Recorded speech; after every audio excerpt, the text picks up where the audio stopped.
Buenas! Hoje eu tô aqui com o Gabriel Jacinto. Estamos no quarto episódio de uma websérie de 10 dicas para você que quer montar uma agência de marketing digital. Se você perdeu os outros vídeos, nós vamos colocar na descrição do vídeo. Acompanha. E hoje nós vamos falar de planejamento financeiro. Então você quer montar uma agência de marketing digital, como é que eu faço um planejamento contábil e financeiro?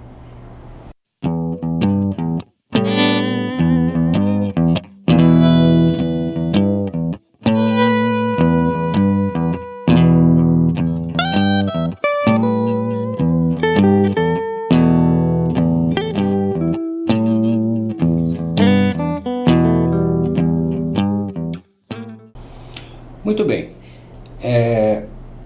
vamos separar os assuntos, que eu acho que eles merecem uma consideração separada. Legal. O planejamento financeiro, nós estamos falando, ele é consequência, por exemplo, de um planejamento tributário, porque dentro do financeiro eu tenho a carga tributária que eu vou pagar. Um dos pontos que é muito esquecido por todo empresário novo é que no Brasil você paga imposto muitas vezes antes do recebimento da sua fatura, da sua receita, vamos falar assim. Os impostos no Brasil, eles são pagos no mês, quase todos eles são pagos no mês subsequente. Ou seja, abriu a empresa, já vai pagar imposto. Praticamente pagando imposto. Então você pode, por exemplo, emite a sua primeira fatura, você dá 60 dias para pagamento para o seu cliente te pagar, e você, dependendo do tipo societário, você vai pagar alguns impostos até antecipadamente. Então esse aspecto do lado tributário e do lado do fluxo de caixa é muito importante. Tenha sempre em mente que para começar qualquer negócio, e é muito comum infelizmente até nos dias de hoje, acontecer um atraso. Então você executou o trabalho, você entregou o trabalho, você emitiu a fatura e infelizmente o cliente não te pagou. Então você se vê numa situação tremendamente desvantajosa, porque ou você vai recorrer a banco ou você vai pagar os impostos com multa. Teve custo, pagar imposto, teve o trabalho você não recebeu nada e pode não ter chance de receber. Então talvez por esse lado de planejamento financeiro, você vê que eu comecei primeiro por esse lado, por quê?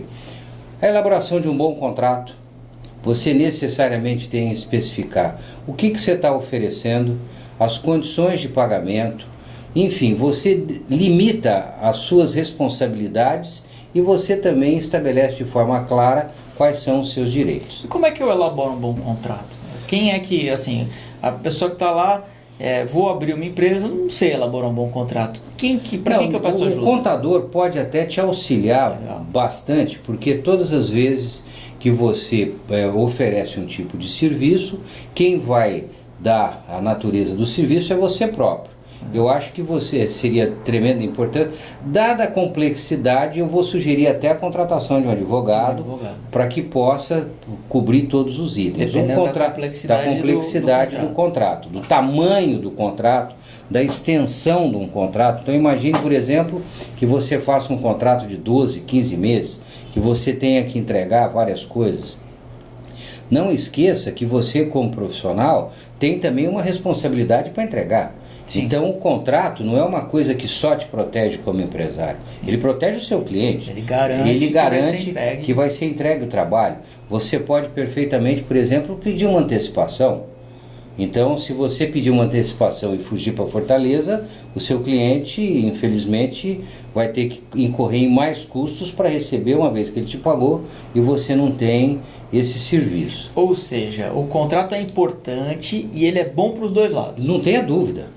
Não tenha dúvida, estou simplesmente falando que é um instrumento comercial de uma importância básica você especificar o que um está contratando, o que o outro vai integrar, qual o preço, qual o prazo, as condições de pagamento, porque eu vejo que esse elemento é um elemento de uma importância fundamental para todos os lados, como você bem disse. Legal. Então, de planejamento financeiro, então quanto que eu tenho que ter mais ou menos em caixa?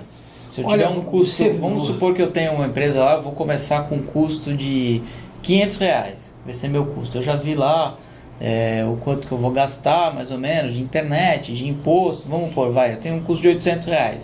Mensal? Mensal. Tá. Para começar o negócio. E existem várias coisas que têm que ser ponderadas aí, Rafael. Eu diria o seguinte, eu sempre procuro dar um exemplo mais próximo da realidade. Por quê? Porque normalmente não existe cidadão, por mais jovem, ser muito mais novo do que eu, mas você pode ser casado, você pode ter filhos, você pode ter uma situação econômica completamente, vamos falar, já definida. Então o primeiro ponto é você estabelecer uma reserva técnica para que te sustente, vamos falar, os seus gastos pessoais e você projete de uma forma completamente independente os gastos da empresa, os gastos desse novo empreendimento que você está fazendo.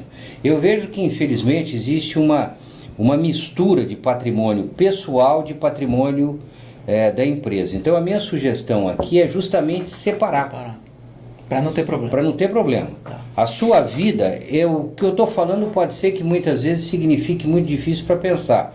Um rapaz novo que nem você pode ter um filho, você tem que ter um plano de saúde, enfim, se você tem gastos que são, vamos falar, indispensáveis para uma vida moderna. Então, tem que contar com os imprevistos. Você tem que contar com os imprevistos. Eu acabei de dar o exemplo, por exemplo, da inadimplência. Sim. Você fez o trabalho, você tem o contrato, você emitiu a nota, você pagou o imposto e o fulano não te pagou.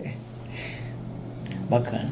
Você concorda? Então o ideal é que a pessoa veja exatamente todos os tributos que ela tem que pagar. E esse é um outro lado que eu vou falar daqui a pouco sobre a natureza dos impostos. Como você usou o termo planejamento financeiro, eu estou querendo cobrir, separando os patrimônios, dando um ponto de planejamento, e a primeira coisa efetivamente seria fazer um fluxo de caixa do negócio. Quanto eu gasto, quais são os meus custos, internet, uma máquina que quebra que você tem que arrumar, um custo de celular que você tem que colocar, custo de transporte para você ficar se locomovendo, vai que você tem clientes fora de São Paulo, você tem que pegar um avião, enfim, eu acho que o planejamento, a palavra planejamento, ela vai ser usada aqui 1000 vezes. Sim, coloca tudo num papel, usa as datas, usa as planilhas e tenta viabilizar. E dentro desse planejamento nós estamos falando, nós vamos falar sobre os impostos. Legal, bacana. Então, fica ligado aí, acompanha os próximos vídeos. Você que está gostando, dê o seu like, se inscreve no canal e não perca nenhum dos vídeos que virão a seguir. Valeu!